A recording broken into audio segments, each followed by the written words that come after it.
அனைத்திந்திய அண்ணா திராவிட முன்னேற்றக் கழகத்தில் புதிய யுக்தி ஒன்றை கையாள உள்ளதாக தகவல்கள் வெளியாகியிருக்கிறது. நடந்து முடிந்த இடைத்தேர்தலில் திராவிட முன்னேற்றக் கழகத்திற்கு அதிமுகவின் ஓட்டுக்கள் செலுத்தப்பட்டிருப்பதாக தற்பொழுது நம்மால் பார்க்க முடிகிறது. ஒட்டுமொத்தமாக அனைத்திந்திய அண்ணா திராவிட முன்னேற்றக் கழகத்தில் உள்ள அனைத்து தொண்டர்களும் திமுகவிற்குத்தான் வாக்குகளை செலுத்தியிருக்கிறார்கள். இனியும் அதிமுக பிளவுபட்டால் நிச்சயமாக 2026 சட்டமன்ற தேர்தலில் 200 தொகுதிகளுக்கு மேலாக திராவிட முன்னேற்ற கழகம் பலத்த வெற்றியே மேற்கொள்ளும். அதிமுகவை பொறுத்தளவிற்கு 2வது இடத்தில் அல்ல 3வது இடத்திற்கு கூட தள்ளப்படுவதற்கு வாய்ப்புகள் அதிக அளவில் இருப்பதாக செய்திகளையும் நம்மால் பார்க்க முடிகிறது.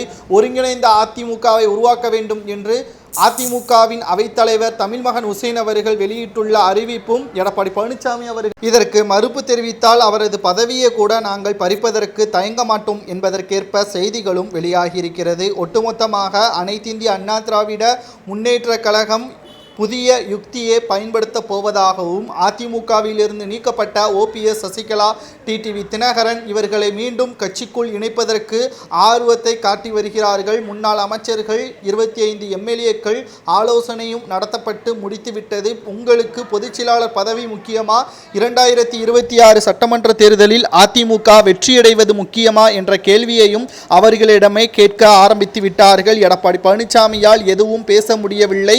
டிடிவி தினகரன், சசிகலா, OPS இவர்கள் மூவரும் இணைந்து அதிமுகவின் தொண்டர்களை 75% தொண்டர்களை தன் பக்கம் வசப்படுத்தி இருக்கிறார்கள். தென்காசியிலிருந்து தற்பொழுது சுற்றுப்பயணத்தை மேற்கொண்டு வருகிறார் சசிகலா அவர்கள்.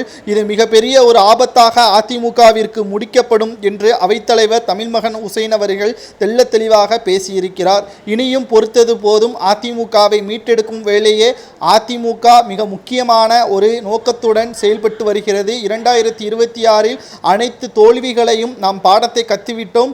ஒருங்கிணைந்த அதிமுகவால் தொண்டர்கள் மூலமாக அதிமுக வெற்றியடைய வேண்டும். அதில் யாருடைய தவறும் இருந்துவிடக்கூடாது என்பதையும் நம்மால் பார்க்க முடிகிறது. பார்க்கலாம் 2026 என்ன நடக்கப் போகிறது என்பதை.